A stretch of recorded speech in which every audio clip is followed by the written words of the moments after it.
বাংলাদেশে July August আন্দোলনের সময় ৩,০০০-এরও বেশি পুলিশকে হত্যা করা হয়েছিল এবং ৪০০-রও বেশি থানাকে ধ্বংস করা হয়েছিল। অবশ্যই ডিটেলে আপনাদের জানিয়ে দেবো, যারা নতুন চ্যানেলটিকে সাবস্ক্রাইব করে নেবেন।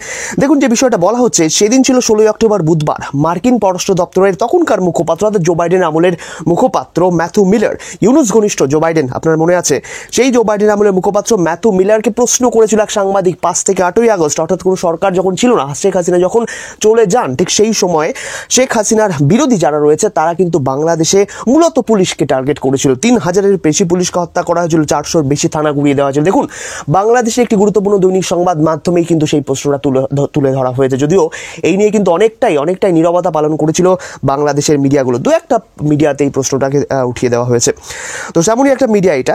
এক্ষেত্রে দেখুন, বলা হচ্ছে জুলাই আগস্ট ঘটনায় পুলিশকে হত্যা প্রসঙ্গে অনেকেই বলেছেন, যুক্তরাষ্ট্রের মুখপাত্রের সামনে প্রেস ব্রিফিংয়ের সময় দেশ বিদেশে যেসব সাংবাদিকরা বসে থাকেন, আপনারা জানেন যে এই ধরনের প্রেস ব্রিফিং সময় সামনে অনেক ধরনের সাংবাদিকরা বসে থাকেন, দেশের থাকেন, বিদেশের থাকেন। তো সেক্ষেত্রেই বলা হচ্ছে তারা সাধারণত তথ্য উপাত্তের ভিত্তিতে বিভিন্ন ধরনের প্রশ্ন করে থাকেন।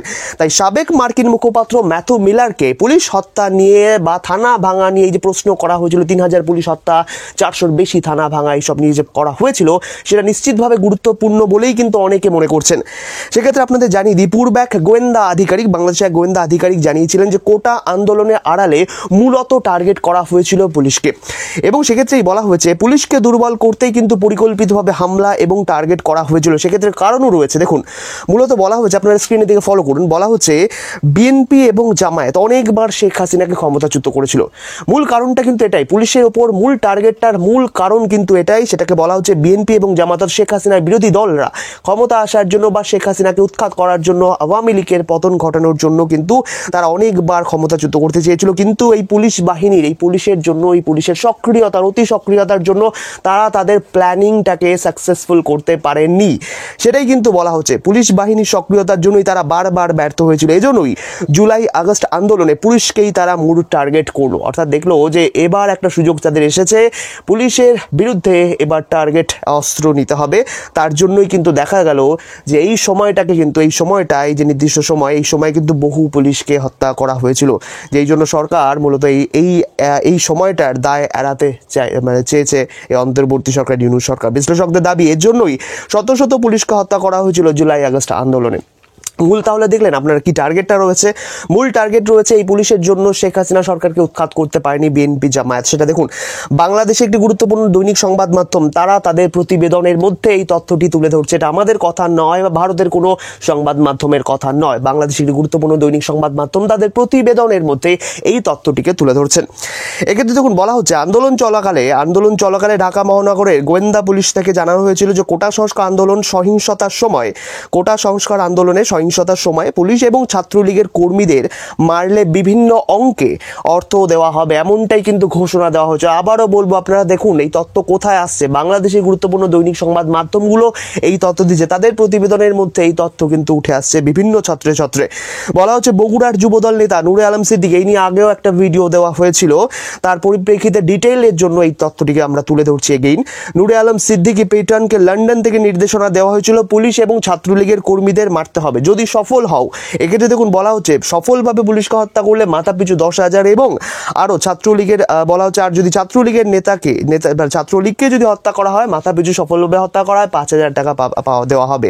এইভাবেই কিন্তু লন্ডন থেকে নির্দেশনা দেওয়া হয়েছিল। দেখুন, আবারও বলবো, বাংলাদেশের গুরুত্বপূর্ণ দৈনিক সংবাদ মাধ্যম থেকে এই তথ্য কিন্তু পাওয়া যাচ্ছে, আমাদের বানানো তথ্য নয়। আপনারা খেয়াল করুন, স্ক্রিনের দিকে ফলো করুন। তারপর বলা হচ্ছে নূরে আলম সিদ্দিকের যে দুলাভাই আব্দুল আজিজ ওরফে সুলতান, একে প্রাথমিকভাবে তদন্তের পর, ইনভেস্টিগেশনের পর, জিজ্ঞাসাবাদের পর কিন্তু এই তথ্যটি কিন্তু গোয়েন্দা সংস্থা জানিয়েছিল কোটা আন্দোলনের সময়। তারপর দেখুন, বলা হচ্ছে সংশ্লিষ্ট কর্মকর্তারা বলেছিলেন যে বেশ কিছু ব্যক্তিরা ছাত্রদের মিছিলে টাকার বিনিময়ে টোকাই ও ছিন্নমূল্য শ্রেণীর লোকেদের ঢুকিয়ে দেন, যারা ছাত্র নয় তাদেরকেও ছাত্র সাজিয়ে ঢুকে দেওয়া হয়েছিল এই ছাত্র আন্দোলনের মধ্যে, কোটা আন্দোলনের মধ্যে। আবারও বলবো, স্ক্রিনের দিকে ফলো করুন, তথ্যটি কোথা থেকে আসছে, গুরুত্বপূর্ণ দৈনিক সংবাদ মাধ্যম, বাংলাদেশের দৈনিক সংবাদ মাধ্যম থেকে। সেখানে দেখুন, আপনারা ক্লিয়ারলি দেখতে পাচ্ছেন যে মিছিলে টাকার বিনিময়ে টোকাই এবং ছিন্নমূল্য শ্রেণীর লোকেদেরকে ঢুকিয়ে দেওয়া হয়। এক্ষেত্রে দেখুন এই তথ্যগুলোকে হাইলাইট করা নিশ্চিতভাবে প্রয়োজনীয়। দেখুন এক্ষেত্রে বলা হচ্ছে এরপর তাদের দিয়ে দেশব্যাপী হত্যাকাণ্ড, ধ্বংস, ভাঙচুর, অগ্নিসংযোগ, লুটপাটের মাধ্যমে দেশব্যাপী ধ্বংসযজ্ঞ চালাতে জামাত, শিবির এবং বিএনপির ক্যাডারদের নির্দেশনা দেওয়া হয়েছিল। আপনার স্ক্রিনের দিকে ফলো করুন। বলা হচ্ছে টাকার বিনিময়ে টোকাই ও ছিন্নমূলদের দিয়ে রাজধানীর উত্তরা ও আবদুল্লাহপুর সহ দেশের বিভিন্ন গুরুত্বপূর্ণ স্থাপনায় কিন্তু ভাঙচুর, অগ্নিসংযোগ, হত্যাকাণ্ড ইত্যাদি চালানো হয়েছিল। সুতরাং দেখুন একটা টাকার বিনিময়ে কনস্পিরেসি করা হয়েছিল। ছাত্র আন্দোলন, কোটা আন্দোলনে ছাত্র সাজিয়ে টাকার বিনিময়ে তাদেরকে ঢুকিয়ে দিয়ে আন্দোলনের মধ্যে এই ধরনের একটা বিশৃঙ্খলা তৈরি করে ধ্বংসযজ্ঞ, হত্যালীলা, ভাঙচুর, লুটপাট, অগ্নিসংযোগ ইত্যাদি চালানো হয়েছিল। ভয়ঙ্কর দাবি, ভয়ঙ্কর তথ্য কিন্তু সামনে আসছে গুরুত্বপূর্ণ দৈনিক সংবাদ মাধ্যম বাংলাদেশের থেকে। তারপরেই দেখুন এই বিষয়টার উপর ভিত্তি করে বড় বড় বিশ্লেষকরা তারা মূলত দাবি করছেন, সেক্ষেত্রে জুলাই আগস্ট আন্দোলনের পরিপ্রেক্ষিতে অন্তর্বর্তী সরকার নিহত পুলিশদের যে তালিকা, আপনারা জানেন যে কিছুদিন আগেই কত সংখ্যক পুলিশ মারা গিয়েছিল, সেই তালিকা তুলে ধরেছিল অন্তর্বর্তী সরকার, ইউনূস সরকার। সেই তালিকা কিন্তু অনেকেই কিন্তু মানছেন না, বা যে পরিসংখ্যানের কথা অন্তর্বর্তী সরকার বলছেন সেটা কিন্তু বিশ্বাসযোগ্য নয় বলে অনেকে মনে করছেন। এক্ষেত্রে অনেকেই বলছেন যে অনেক তথ্য গোপন করা হয়েছে, অনেক তথ্য মুছে ফেলা হয়েছে।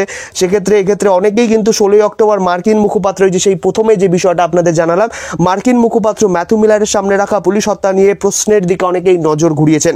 অনেকেই প্রশ্ন করেছেন, যখন মার্কিন মুখপাত্রকে ওই দিন বলা হলো বাংলাদেশে 5 থেকে 8ই আগস্ট 3000-এর বেশি পুলিশ ও 4000 বেশি থানা ধ্বংস করা হয়েছে, তখন কেন অন্তর্বর্তী সরকার চুপ ছিল? কারণ সেটা কিন্তু সর্বসমক্ষে ব্রিফিং হয়েছে, প্রেস ব্রিফিং, মানে আপনারা জানেন যে সবাই কিন্তু সেটা জানতে পারবে, বিশ্বের সবাই কিন্তু সব বড় বড় সাংবাদিকরা সেখানে থাকবে, সব দেশে কিন্তু সেটা জানতে পারবে, সর্বসমক্ষে সেই প্রেস ব্রিফিং হবে।